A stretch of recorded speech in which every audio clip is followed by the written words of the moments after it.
Welcome to Theme Weavers, your weekly wisdom for weaving yoga themes into your classes to inspire your students. We're your hosts, Heidi and Farin. Welcome to episode 16 of Theme Weavers. Today we are going to talk about Tapas, the third Niyama mentioned in the Yoga Sutras, which is found in Sutra 2.43. If you don't know what that is, or you want to learn more about how to weave it through your class, then listen up. We have the episode for you. In case this is the first episode you're listening to, please check out episode 2 of the Theme Weavers podcast for details and background on the structure of how and why to weave themes throughout your yoga classes. Also, we forgot to mention this. If you're listening to this and you teach yoga, feel free to share this podcast with your fellow yoga teachers, whether it's in your teacher trainings, people that are working with you in your studio, or just people that you know, because it feels nice to know that people are listening to us and helps us feel inspired. So thank you for listening, and thank you for sharing it with people that you know and respect. And if you choose to use today's teaching on Tapas, self-discipline, as your theme while using the gift of our Inspo Sheet, then please find a way to turn our voices into yours. Make this theme authentic to you specifically. Cool. Thank you, Heidi. And yeah, in case you didn't tune into the last episode on Santosha, I'll kind of just give a little recap because I have a personal story to share that helps us think about tapas. So my son is 11. When he was 8, he was diagnosed with leukemia. And we just learned that his leukemia came back after he was in remission for 2 years. So we're definitely going through a really, really hard time right now. But this is where I have found that tapas comes in. Tapas is all about discipline and internal heat. So in yoga, we think of tapas as having the courage to change the things you can and the discipline to take action toward a goal, cultivating that inner heat, that inner fire. And it's certainly not about self-inflicted punishment or rigid adherence to rules or hurting yourself in a yoga asana in order to bring discipline into your practice. Instead, it is about cultivating a burning passion, a fiery determination to pursue our goals and fulfill our highest potential. Tapas shows up for us in the times when we don't know how to get through the next minute of what seems unknown and overwhelming. And that is where I pull tapas into not just my yoga practice on the mat, but into my life right now as I'm struggling and facing this challenge with my son of tackling leukemia again. And then the treatment for it this time is going to be a lot rougher. Instead of just chemo, he has to get radiation and then a bone marrow transplant. So I feel like I'm living this every minute. You know, there's things that are unknown and overwhelming, and I don't know what to expect next, but I have to keep going. I can't just tap out, right? I can't tap out. I have to find tapas instead. As much as it sucks and I don't want to have to cultivate this inner fire to keep going, I have to, right? I have to be there for my son, and I have to continue to do all of the things. I can't just, stay with him in the hospital constantly. I still have things that I have to do for myself. I still have to work and make an income. I still have to actually, I re-enrolled in school. I'm in college again. So I have to finish my classes, and I could tap out of any one of these things, but it's that tapas, that inner fire to help fuel the transformation for myself. Life doesn't stop. I have to keep going. And that's where I call it. Right. Even this, I was like, Farin, you have so much happening right now. Do you want to go on hiatus with the podcast? And your response was, absolutely not. I want to keep going with my life and try and show myself that life is moving. I can hold space for both. Yeah, it's about cultivating that self-discipline, that finding the inner strength that we need to overcome the obstacles in the path. So what you're saying is that you can't just melt into a puddle and not accomplish anything? As much as I wish that I could sometimes, no, it's just not an option. Right. I remember have I even talked about this on the podcast about my son or no? No, you kind of mentioned that he dealt with some issues, like health issues, but you haven't. Oh, yeah. Okay. So when my son, it's a whole long story and I won't go into the whole thing now. Maybe it'll come up another day. But when he was an infant, he went into congestive heart failure, and we didn't really know what was going on, and he almost died. And went to 3 different hospitals until we were able to get a diagnosis for him. And it turned out that he had 3 critical congenital heart defects that were not diagnosed in utero that needed to be repaired. So we had open heart surgery. One of them was 2 of them were fully repaired. One of them was left there, and they continue to monitor it. And then now he has an aortic aneurysm growing also at his aortic root that will get watched. I'm bringing this up right now because it's hard when you're going through this to feel content with your situation, right? What we talked about last week, Santosha. But it's really hard to be able to keep going and have hope when you have no idea what's going to happen. So I don't know when and if his next heart surgery is going to be and how disruptive that will be to our life and what that will be like for him and all of the things that come along with that. And that's really dysregulating. And to be able to have that fire to keep going and help him be strong is challenging. And I just have this memory of hot power yoga when he was a baby, especially, where one teacher one day said something. I don't even know if they called it tapas, but they said something about like we were holding a warrior 2 for like an insanely long period of time. And they're like, you don't know what's coming next. You don't know how long I'm going to hold you here, but you can stay in this heat and this discomfort and keep getting lower into the bend of your front knee and keep getting deeper into your warrior 2 and hold it without knowing what's going to happen next and without knowing anything other than the fact that you can stay in this and you can breathe and you have the privilege to be able to be here right now doing this hard work. And that just like, I took that with me off of the mat for all of my stuff as being a mom with a kid with complex health needs, because I don't know what's going to happen next, just like you don't know what's going to happen next, Farin. And having to be in that fire and still function to help you find that strength to overcome the obstacles on this path is freaking hard. Yeah, definitely. Super hard. But just like you can hold warrior 2 forever, you can just keep going. Keep going without tapping out, even if you don't know how long you have to be in the situation. Yeah, and that doesn't mean that you can't have moments where you break down and like lose that heat and you just sob hysterically and curl up in the fetal position. Like those are allowed too. But then you dust yourself off, put on your big girl panties, and start again. Rebuild that fire, light it. Exactly. Fire's not dead. It's just really tiny for a minute. The embers are still there ready to explode. So tell me more about this tapas, this inner fire. Yeah. So, I mean, Heidi and I have talked about these really, really challenging situations where we can call upon tapas, but it can manifest in various ways just in your daily life. You could be waking up early for meditation or practicing challenging yoga poses, just like we mentioned, a warrior 2 hold, even when you're tired. And it's about staying committed to your goals despite difficulties. Take, for instance, setting aside time daily for a mindfulness practice. Amidst life's chaos, it's really not easy to do that daily. But yet that consistent effort is tapas.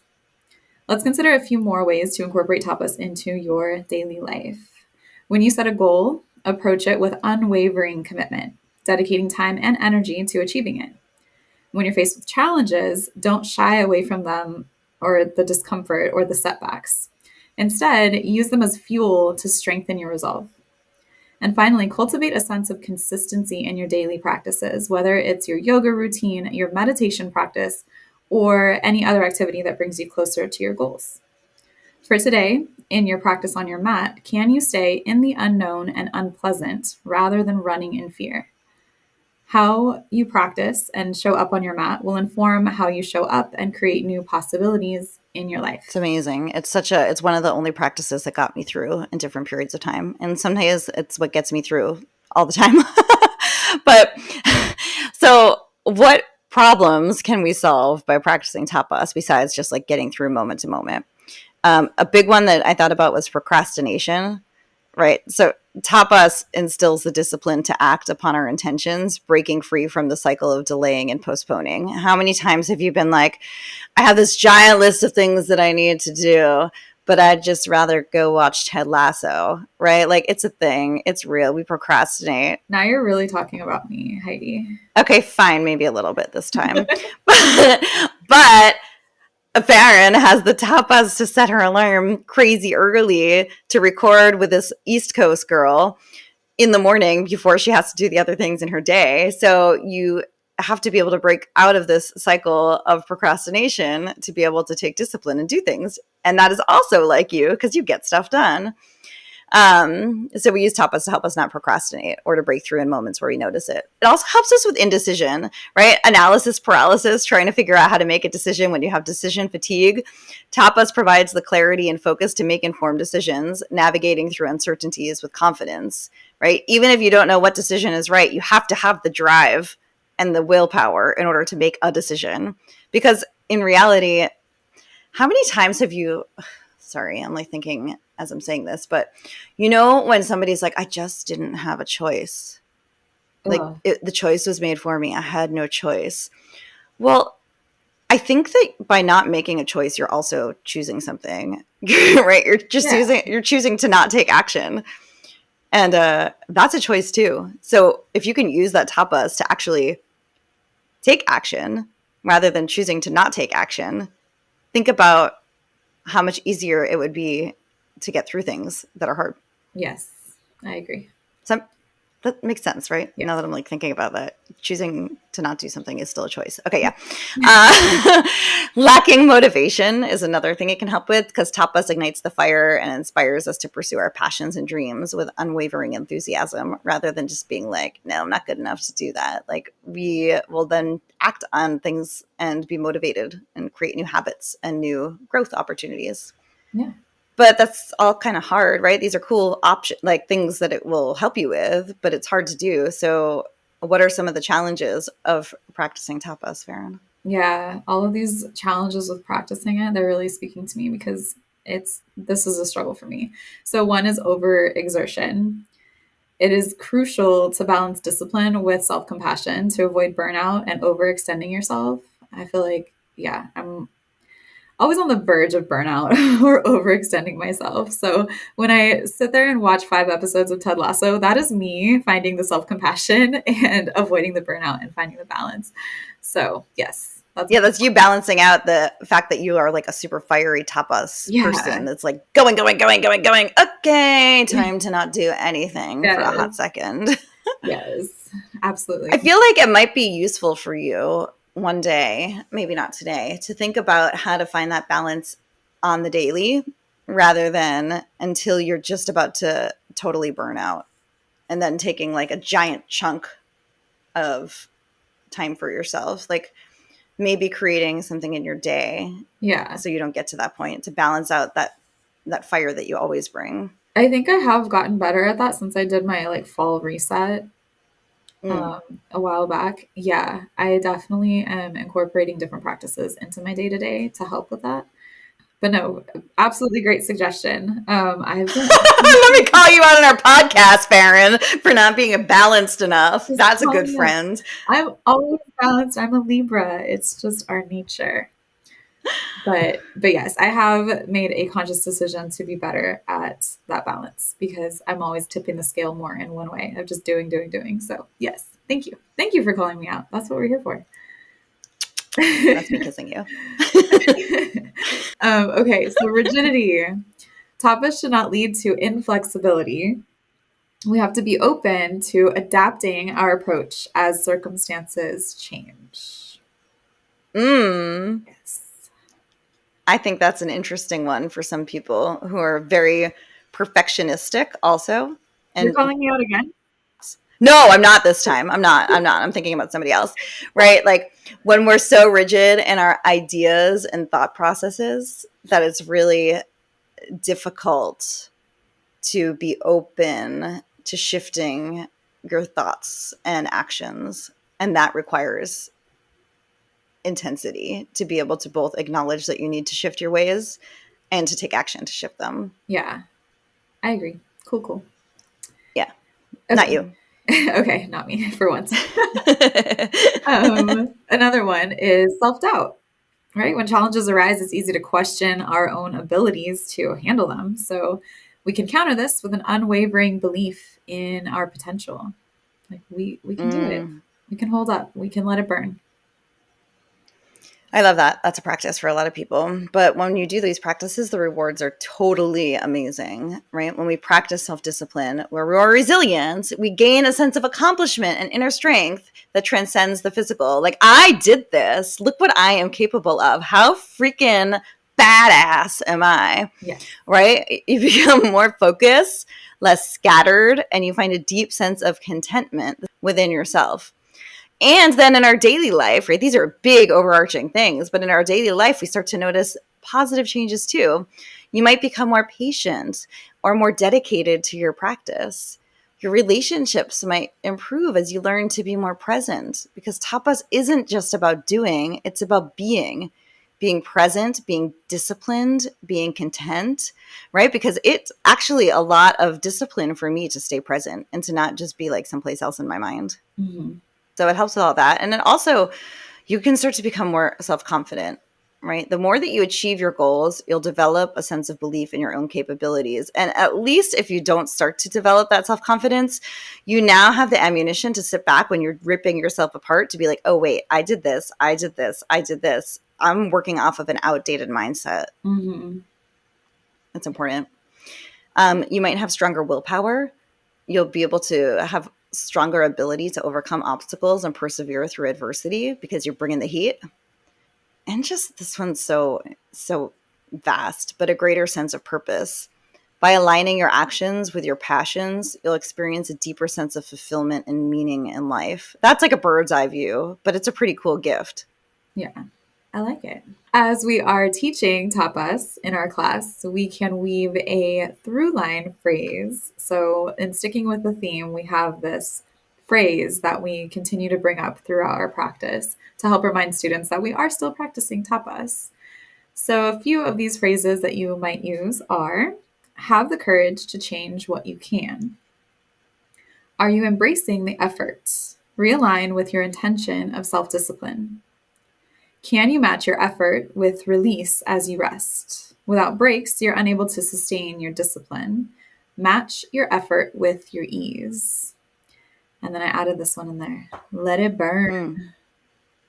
Let it burn. Let it burn. Let it burn. I think the first one that you said like really resonates with me, having the courage to change what you can, because so many people think that like, this is just how I am, accept it, right? Like, that's not true. We can change so many things about us, but like, it takes courage, it takes effort, it takes awareness, it takes compassion for yourself. But like, if you can feel the courage to be able to make these shifts and changes, like, you're in beast mode. Yeah. Boom. I love that. And I added the last one, let it burn, because it's like you were talking about in Warrior 2, like you stay in the heat. You don't know when it's going to end. And it's okay. Like, let your muscles burn. Let them feel it. Like, we have to have that fire happening in order to like create that change and transformation. I think people are really scared of it because it's scary when something is uncomfortable, right? It's scary when something hurts. And when our mind tells us that something hurts, but we're actually not hurting ourselves, we're just doing something uncomfortable and creating change and transformation.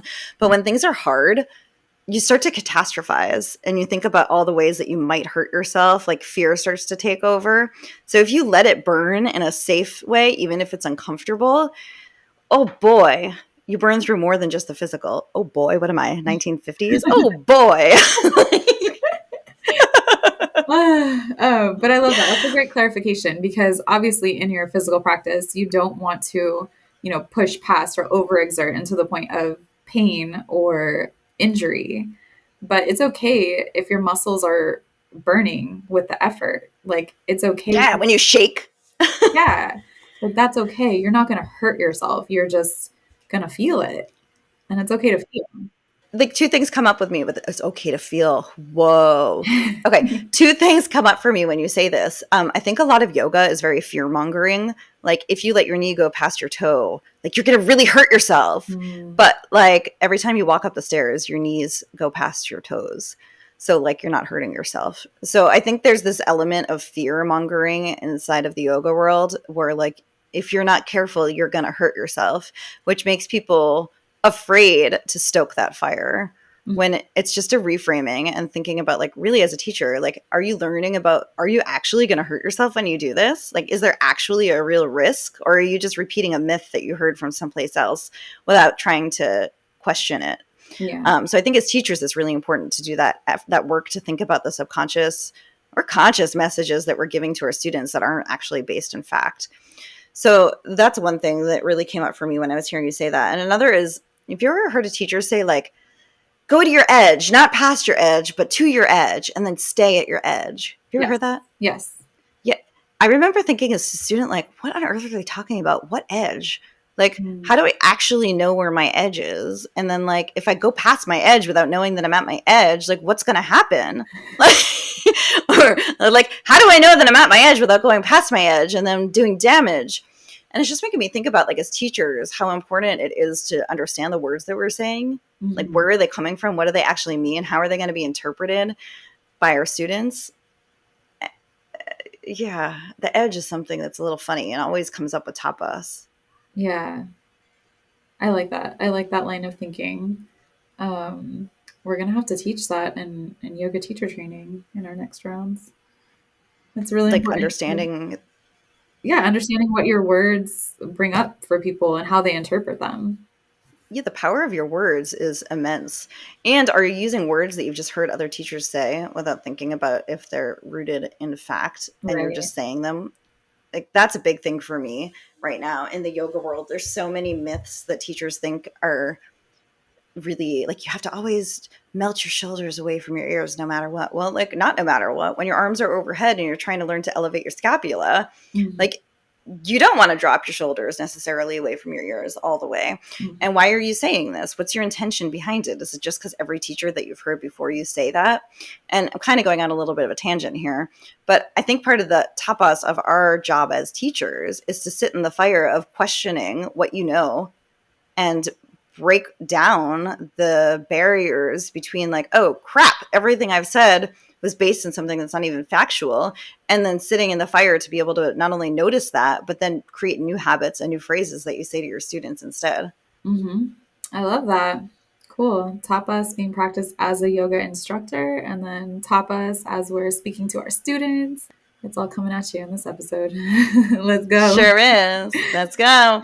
So let's go, teachers. Download our Inspo Sheet at themeweaversyoga.com/episode 16, where we're going to list all of this out for you and more. You'll get your quotes that remind you of the practice of tapas.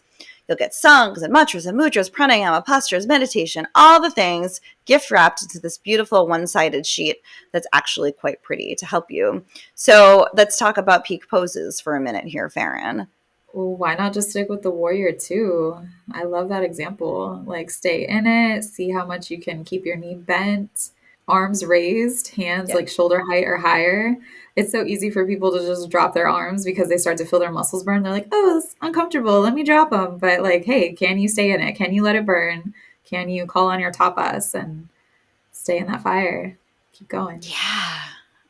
Like any of the warriors. And you can bring myths into it too, right? Farin loves to teach with myths, and myths around the warrior poses and where they got their names would be like such a cool thing to bring into a tapas class, because, like, warriors need to be really strong and they need to stay in uncomfortable situations. And how can you show up in your mat, in your life as a warrior, even when things are uncomfortable and hard? Yeah, that'd be perfect. Cool. As we wind down our physical practice and prepare to walk off of our yoga mats, can we bring the practice of tapas with us? Remember that the practice of tapas is a continuous process, a gradual transformation of your inner fire into a blazing force for positive change. Embrace the challenges, celebrate the triumphs, and allow the transformative power of tapas to ignite a life of passion, purpose, and unwavering determination. What happens on the mat shows us what can happen off the mat. Consider where you might bring the lesson and practice of perseverance, of tapas, into other areas of your life. Now go to our website, themeweaversyoga.com/episode 16. You can also find that link in our show notes, and request the Inspo Sheet for tapas to help you bring this theme alive in your own voice and in your own practice and teaching. Then reach out to us on all the socials or email to let us know how it lands. We're here to support you as our fellow yoga teacher in your class prep and delivery. So let us know how we can be of the most support. Yes, and then tune in next week. We get to do another episode. We have 2 Niyamas left to go. So come, listen, engage with us so that way you can be prepared to go on and inspire your students in your next class. Episode 2 is always here for you if you're unsure about the structure of how to weave a theme throughout a class. It's there. Listen to it. Go back to it as many times as you need. And until next time, we weave you in peace. Peace.